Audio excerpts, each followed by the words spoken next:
توكلت على الله. يا ألف أهلا بحبايب المصطفى في الكوكب كله. نوحد الواحد ونصلي على حبيبكم الهادي. تعالوا نعمل مع بعض أحلى طبق بتنجان. ممكن تاكليه برز بعيش بحاف كده، تاكليه لوحده حاف، طعمه تحفة وجميل جدا جدا على السفرة. ينفع مع الفطار وينفع مع الفطار المصري طبعا. الترويقة المصري ينفع مع الترويقة المصري ومع الغدا ومع العشاء. طبق بتنجان جميل جدا جدا، يمشي معاك مسقعة ويمشي معاك بتنجان عادي. يلا بينا نشوف احلى طبق بتنجان هناكله النهارده مع بعض.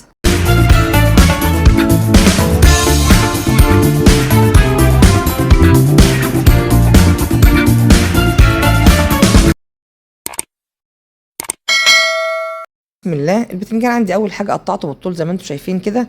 طبعا طريقه تقطيعه ترجع لك الوصفه ابتكاري، يعني ما هياش قاعده، ممكن تغيري في التقطيع زي ما انت عاوزه.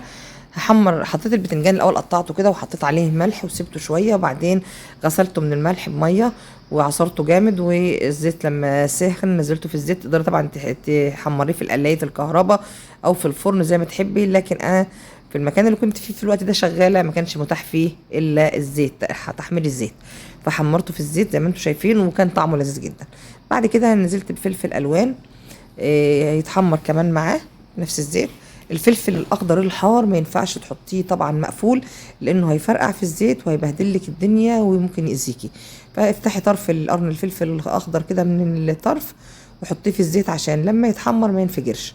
واحمر الخضار معايا، الفلفل معايا، بس من غير ما افقد لونه. يعني انا هسيب لون الفلفل واضح كده، الاحمر احمر والاخضر اخضر، عشان يبقى شكل الطبق بتاعي حلو وكمان استفيد بيه. كمان الفلفل هطلعه على مصفى. طب انا عايزه اسال سؤال للجماعه حبايبنا عشاق البتنجان، بذمتكم الشكل كده مش مغري جدا؟ مش عايز رغيف عيش كده والواحد ياكله من غير اي حاجه خالص دلوقتي؟ ليك على جنب يا عم الحلو، انت كده راجع لك تاني.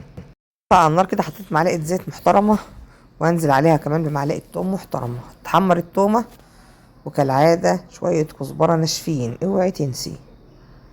بعد كده هنزل بمعلقتين صلصه كبار كده، لو عندك عصير طماطم فريش كمان ينفع، هتنزليه على التومه وتتسبك معاه. الطماطم بتاعتي معلبة فحمصها شوية مع التوم، وكمان بتاخد ريحة، بيبقى طعمها حلو قوي مع بعض. كده نزلت بايه بقى؟ الشاطر يقول لي المتابعين الحلوين معلقة سكر صغيرة، علشان البتنجان ومع الطماطم كده والدنيا ما تبقاش فيها ايه حموضة ولا كلام من ده، تبقى الدنيا جميلة كده ولا اكننا كلنا بتنجان ولا صلصة ولا اي حاجة. كمان كان عندي بصلاية كده مع فلفل الوان كنت عاملاها للشكشوكة، رحت خدت منها معلقة حطاها مع التسبيكه بتاعتي، بس مش اساسيه، يعني انا عشان كانت موجوده عندي استخدمتها. كده عندي البهارات بتاعتي كزبره وبابريكا توم وبصل بودر وذره كمون صغير، واحط الكلام ده كله على الصلصه والتخديعه بتاعتي الحلوه دي، واقلبهم مع بعض كده ايه ياخدوا غلوه صغيره. يا امرايا اوعي تحط السكر وتنسي الملح. لازم نحط ملح برضه، لكن ايه بعد ما نحط السكر الاول عشان يمتص اي حموضه ويعادل ايه الحموضه مع بعضيها كده. بعد كده حطيت شويه ملح صغيرين بعد البهارات على حسب. كمان ما تنسيش ان انت حاطه ملح على البتنجان، خلي بالك من الحته دي. حطيت كمان كوبايه ميه عشان انا عايزه الكلام ده كله ياخد غلوه مع بعض صغير. تعالى يا جميل انت يا قمر، انزل بقى ايه في التسبيكه الحلوه دي كده، وخد وهات كده مع بعض في الكلام الحلو عشان تطلعوا لي احلى طبق بتنجان على الكوكب. بس كده انا هقلبهم مع بعض، هسيبهم غلوه صغيره جدا مع بعض كده، بحيث ان تنشف الايه التسبيكه بتاعتهم ديت عليهم. يعني معنى الكلام ده ان انا لو مستخدمه عصير طماطم مش معجون طماطم، هحط عصير الطماطم واحط له السكر والبهارات بتاعتي، وبعد كده انزل فيه على طول البتنجان والفلفل، ولو عندي محمره كوسه محمره بطاطس كل ده يبقى جميل جدا، طبق مسقعه ملوش حل. خلاص هنزل بقى الكلام ده كله ياخد الغلوه، منها تسبيكه للطماطم ومنها هو البتنجان بتاعي يكمل سواه ويسبكوا كلهم مع بعض. حط عليه دقيقتين وبقى بالحلاوه والجمال ده، حاجه عبقريه بصراحه، طعمه تحفه. يعني مع سندوتش الطعمية لذيذ لذيذة ملهاش حل بصراحة يعني. يلا بقى هنقدمه، بس استنوا قبل ما تمشوا في خطوة أخيرة هنعملها بعد ما نحطه في الصحن بتاعه.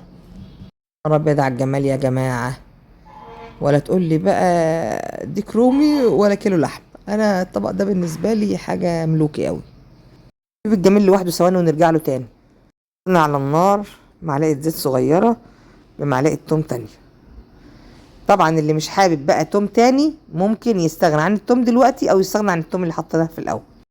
اضرب عصفورين بحجر واحد، ممكن تحمري التومه الاولانيه وتحطي مع معجون الطماطم معلقه خل، زي ما احنا عملنا قبل كده في وصفه مش فاكره هي ايه، هقول لكم بعدين. نحط معلقه الخل كده مع الطماطم، وننزلها على التوم، هتبقى احنا كده ايه، طشيناها ببعض وخلاص، ما نستخدمش توم تاني. لكن الحقيقه انا بحب الخطوه الاخرانيه دي، بتبقى طعمها مركز قوي مع طبق البتنجان المقلي او طبق البتنجان اللي احنا عاملينه النهارده. هحمر بقى التومه كويس، ومعلقه الكزبره الناشفه زي ما قلنا، ومعلقتين خل محترمين كده، وشوف الريحه اللي هتملى الشارع كله. عنده بتنجان يا جماعه، مين نيجي نتغدى عنده؟ بسم الله ما شاء الله، اللهم بارك يا رب للي اكلوا واللي لسه هياكلوا، ولحضراتكم ان شاء الله لما تعملوا الوصفه الصغننه بتاعتنا دي. شال نص التوم عشان عندي وصفه تانية ان شاء الله هنزلها لكم برضو ببقيه التوم، شويه كزبره خضراء على الوش كده او شبت زي ما تحبي، لمجرد بس كسر اللون. لكن طعمه يا جماعه خرافه جدا، اتمنى يعجبكم، اتمنى تشوفوا الوصفه وتقولوا لي رايكم في التعليقات. يا رب اسمع رايكم في التعليقات، يا رب اشوف رايكم في التعليقات. انا تعبت من انتظار التعليقات يا جماعه. ربنا يسهل ان شاء الله، ربنا يسهل، احنا صابرين والصبر نهايته حلوه ان شاء الله. إيه، اتمنى اشوفكم على خير عندي في القناه، مشتركين ومعجبين ومعلقين وكل حاجه موجودين في القناه. استودعتكم الله، السلام عليكم ورحمه الله وبركاته. منتظراكم، منتظر اعجابكم وتعليقكم واشتراككم اذا كنت استحق وجودكم المشرف معايا. السلام عليكم.